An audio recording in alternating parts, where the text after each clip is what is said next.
Selamat pagi Ibu, perkenalkan nama saya Priskawan Sodale, NIM 22070056 dan teman saya. Nama saya Dian Fani Mariati Fani dengan NIM 2207010154. Nah, di sini kami akan bahas yang pertama itu mengenai hubungan dinamis segitiga epidemiologi, yang kedua ada rantai infeksi, dan yang ketiga ada perhitungan epidemiologi. Selanjutnya kami akan membahas pada video berikut ini. Nah, di sini sudah terdapat 4 gambar. Saya akan menjelaskan mulai dari gambar yang pertama, di mana di sini agent memperankan keseimbangan sehingga batang pengungkit ini mirip ke arah agent. Jadi contoh agent penyebab penyakit yang mendapat kemudahan menimbulkan penyakit pada host itu misalnya terjadi mutasi virus influenza. Seperti yang kita tahu bahwa virus ini mudah bermutasi dalam periode waktu tertentu. Nah, oleh karenanya hal ini disebut virus baru sehingga banyak masyarakat yang belum mengetahui atau belum sempat membuat zat imun terhadapnya, sehingga banyak masyarakat yang akan jatuh sakit atau keseimbangan ini juga bisa ikut terganggu.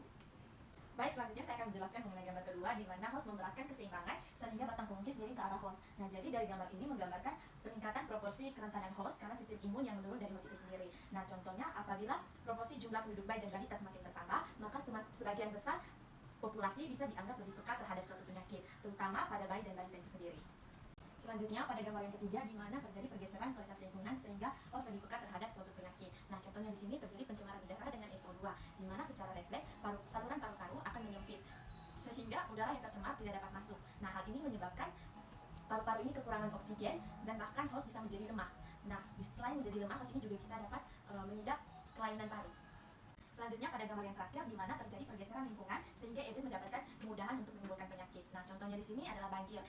Misalnya banjir di suatu desa yang membuat sumber air bersih itu menjadi kotor dan tercemar. Nah, hal ini menimbulkan banyak timbulnya bibit-bibit penyakit yang dapat menginfeksi masyarakat yang terdapat di lingkungan banjir tersebut.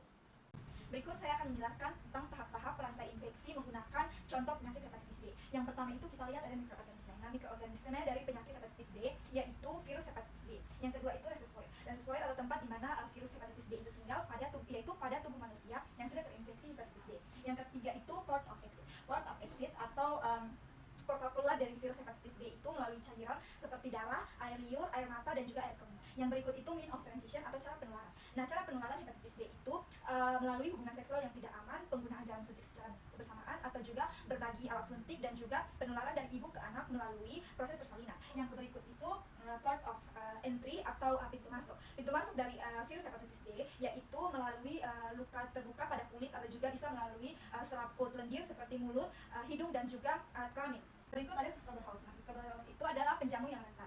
Nah, orang-orang yang rentan terkena hepatitis B adalah orang-orang yang tidak memiliki kekebalan tubuh yang cukup atau orang-orang yang memiliki risiko tinggi seperti berhubungan seks yang tidak aman, menggunakan alat suntik secara bersamaan, dan juga orang-orang yang memiliki kondisi medis seperti autoimun. Nah, untuk mencegah hepatitis B atau penyebaran hepatitis B dapat dilakukan dengan vaksinasi hepatitis B, atau juga dapat dilakukan dengan menghindari hubungan seks yang tidak aman, menghindari penggunaan jarum suntik secara bersamaan, dan juga menghindari berbagi alat barang-barang yang berhubungan langsung dengan darah seperti sikat gigi, pisau cukur, dan juga alat manicure atau pedicure. Nah, apabila sudah terkena atau terinfeksi virus hepatitis B, maka segera untuk ke fasilitas kesehatan untuk mendapat penanganan yang lebih lanjut agar tidak terjadi kerusakan hati. Baik, di sini saya akan menjelaskan tentang pengukuran epidemiologi pada ukuran kesakitan. Di sini sudah ada soalnya. Di suatu wilayah dengan populasi 300.000 orang, selama 1 tahun terakhir terdapat 1.500 kasus baru penyakit hepatitis B di wilayah tersebut. Tentukan insiden rate-nya. Nah, untuk mencari insiden rate-nya, kita menggunakan rumus IR sama dengan jumlah kasus baru per dengan jumlah populasi dikali dengan konstanta atau K. Nah, di sini jumlah kasus barunya itu adalah 1.500 kasus per dengan jumlah populasinya yaitu 300.000 orang. Dikali dengan konstantanya yaitu 100.000. Nah, didapatkan hasil 1.500 dibagi dengan 300.000 sama dengan 0,005 dikali dengan 100.000. Nah, 0,005 kali dengan 100.000 sama dengan 500. Incident rate penyakit hepatitis di wilayah tersebut sama dengan 500 kasus baru per dengan 100.000 orang per tahun. Nah, untuk mencari prevalence rate-nya kita menggunakan rumus PR itu sama dengan jumlah yang terinfeksi per dengan jumlah populasi dikali dengan konstanta. Nah, jumlah yang terinfeksi di sini yaitu sebesar 80 orang per dengan jumlah populasi 400 dikali dengan 100% sama dengan 20%. Berarti dapat disimpulkan bahwa orang yang prevalence rate-nya dari orang yang terinfeksi hepatitis B pada desa tersebut sekitar 20%. Baik, yang ketiga, suatu desa dengan jumlah penduduk 600 orang terdapat 40 orang yang menderita hepatitis B bulan lalu. Kemudian pada bulan ini 20 orang terdiagnosis penyakit hepatitis B. Tentukan poin prevalence rate-nya. Nah, untuk mencari poin prevalence rate diperlukan rumus, yaitu prevalence rate itu sama dengan jumlah kasus lama ditambah dengan kasus baru diper dengan jumlah populasi dikali dengan konstanta. Nah, sama dengan jumlah kasus lama itu 40, jumlah kasus baru 20, dan jumlah populasi 600 orang dikali dengan konstantanya yaitu 100%. Sehingga 40 ditambah 20 sama dengan 60. 60 per dengan 600 dikali dengan 100% sama dengan 10%. Sehingga poin prevalence rate pada desa tersebut yaitu sebesar 10%. Baik, yang berikut, dalam suatu wilayah terdapat 1000 penduduk. Pada tanggal 1 Maret 2023, selama periode Maret hingga April 2023, terdapat 400 kasus hepatitis B yang tercatat. Tentukan period prevalence rate. Nah, untuk mencari period prevalence rate diperlukan rumus, yaitu jumlah kasus baru pada periode tertentu diper dengan jumlah populasi kali dengan konstanta. Nah, jumlah kasus baru pada periode Maret sampai dengan April itu sebanyak 400 diper dengan jumlah penduduk yaitu 1000 penduduk dikali dengan 100%, konstantanya 100%. Nah, sama dengan 40%. Sehingga period prevalence rate pada wilayah tersebut itu pada periode Maret sampai dengan April itu yaitu 40%. Baik, selanjutnya saya akan menjelaskan mengenai perhitungan epidemiologi angka kematian. Nah, di sini sudah ada proof genre dengan soal sebuah kota dengan populasi sebesar 400 jiwa tercatat 4.000 kematian dalam periode 1 tahun. Nah, tentukan CDR-nya. Di sini dapat kita mencari jawaban dengan rumus CDR sama dengan jumlah kematian per jumlah populasi dikali dengan konstanta. Maka 4.000 per 400 jiwa dikali dengan 1.000. Jadi dapat kita hapus dulu. Nah, jadi dapat disimpulkan dari soal ini bahwa CDR dari suatu kota tersebut terdapat 10 per 1000 jiwa.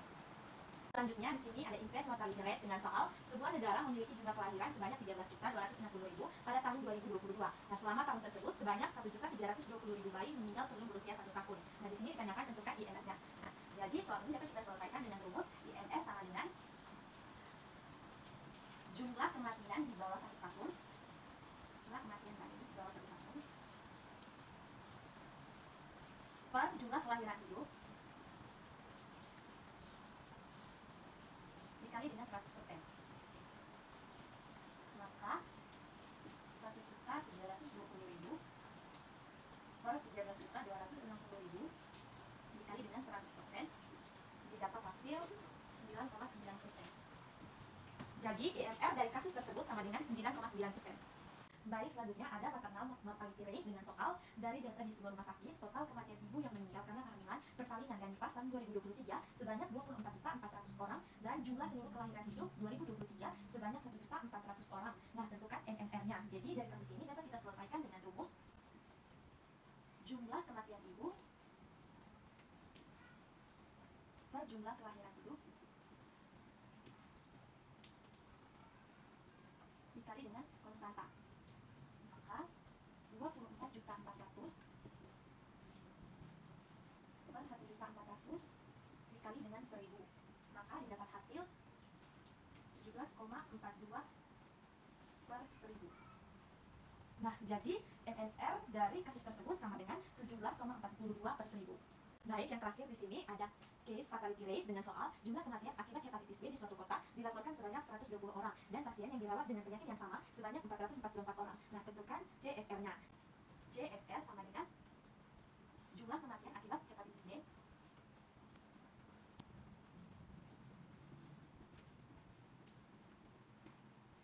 per jumlah kasus hepatitis B dikali dengan konstanta. Maka 120 per 444 dikali dengan 100%. Maka didapat 27%.